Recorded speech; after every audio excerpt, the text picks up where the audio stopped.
Here is my 2007 Paul Reed Smith 513. This was my dream guitar whenever I got it. I got it in 2007. And it's been great. It was my main guitar for years. And first I'll go through the things I don't really like about it. First being fretboard radius. I don't like 10-inch radius. I'd rather it be completely flat. The flatter to me, the better.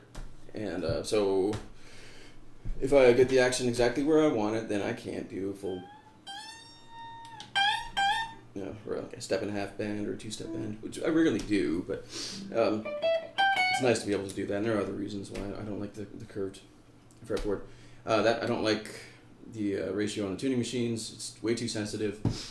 If I'm using a really accurate tuner, I just barely touch it. And all my Paul Reed Smiths are like that, and they take longer to tune than my other guitars. So a little minor issue. And I wish the fret material was harder. I know it does change the tone a little bit, but to me it's worth it just to have them last longer between fret leveling. And Paul Reed Smith is good, better about that than most companies. Their fret material is harder than most, and that helps. So in however long I've had the guitar, since 2007, and it was my main guitar for a long time. I've played it a lot. I've only had to level the frets once. That's pretty good. I don't take it out too much on gigs at the moment. I probably should, just because there's no point in having a guitar if you're not going to play it. It's just the value on this thing has stayed pretty much the same as it was when it was new, and they don't make these anymore, so it might go up. And I don't like taking really expensive guitars on bar gigs, and that's mostly what I do. But one thing that some people don't like about this guitar that doesn't bother me is the thick neck heel. That's okay. This is my easiest playing Paul Reed Smith. It's far from my easiest playing guitar, but with the jumbo frets on it, it helps. My other ones have medium frets on them. So that affects playability for me. If you're really heavy-handed, if you grip your fretboard really hard, you might not like a jumbo fret. But if you have a softer touch, they're so much easier to play.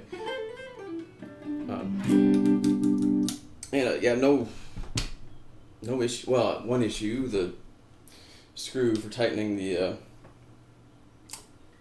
vibrato arm. It's not a tremolo. Fell out early on, and I could replace it easily.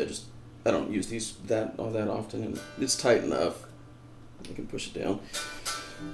Lost the knob on the main pickup selector switch. Doesn't bother me. I'll leave it like that. It could be around somewhere. No scratchiness in the pots. I'll turn the distortion on so you can really tell. And just to let you know it's on. So. Not bad. I've never cleaned them. There's a tone control. So good quality.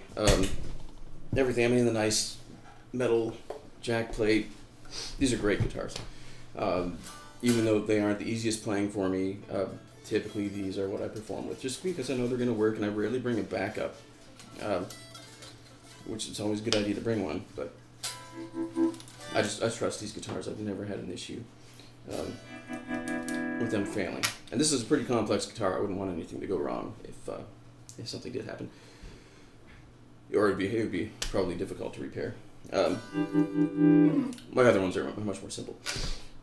But this one is incredibly versatile. It's the most versatile guitar I've ever owned, and it's one of the best sounding too. I'll go through just the clean sounds really quick. So this is just single coil, neck position.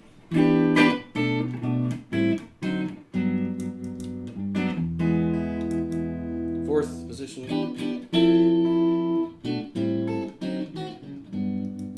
Middle.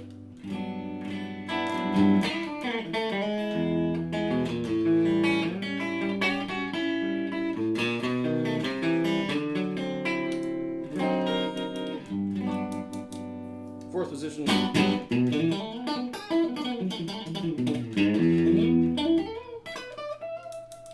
Bridge.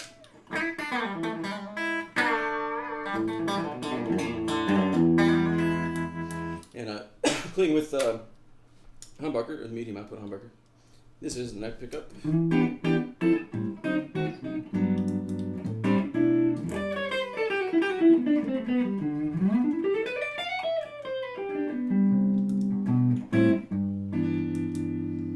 Fourth position, and there is a slight difference in the sound when you are on like the Strat positions.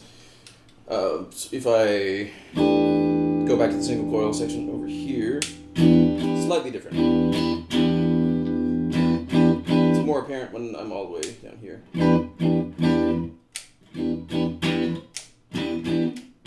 So there is a difference. Unless you're on the middle pickup, it's always the same. So I already played through that one. Here's the fourth position with the medium output humbucker. High output humbucker. Single coil. And bridge pickup. Single coil right now. Medium output humbucker. High output humbucker. So there's more volume when it's in the highest output section. It's a fuller, more mids and lows, and it makes this guitar so versatile. Anything from a jangly Strat to a huge hollow body. So if I'm on my neck position, here's the single coil sound. All the way to high output humbucker.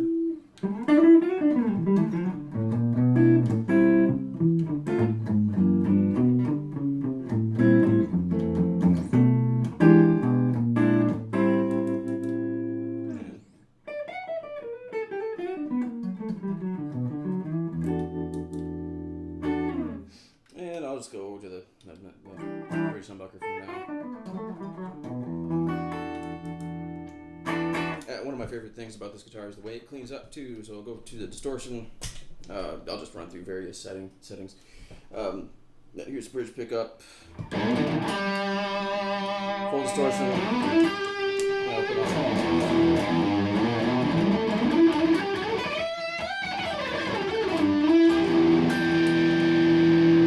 All the way to single coil, almost clean. And it's still clear when I roll the volume off. Neck pickup.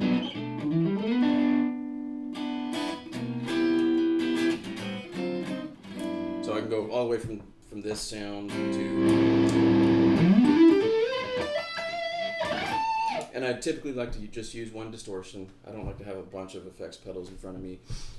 I like my rig to be as simple as possible, and this simplifies things a lot.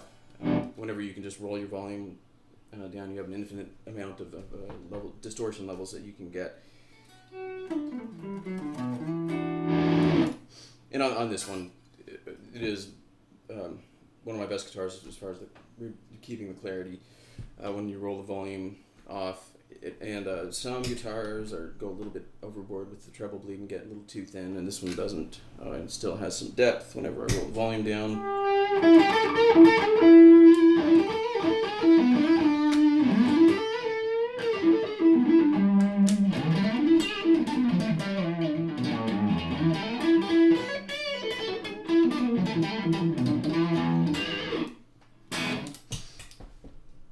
Yeah. I guess we could talk about the quality of these things. I probably mentioned it already, but I have easier playing guitars. But if you see me performing somewhere where I'm probably playing a Paul Reed Smith, just because they're such high quality, and I never have any issues with them. I've never had an issue with them. I think I've gone over everything. I might make a part 2 if I forget something. But thanks for watching.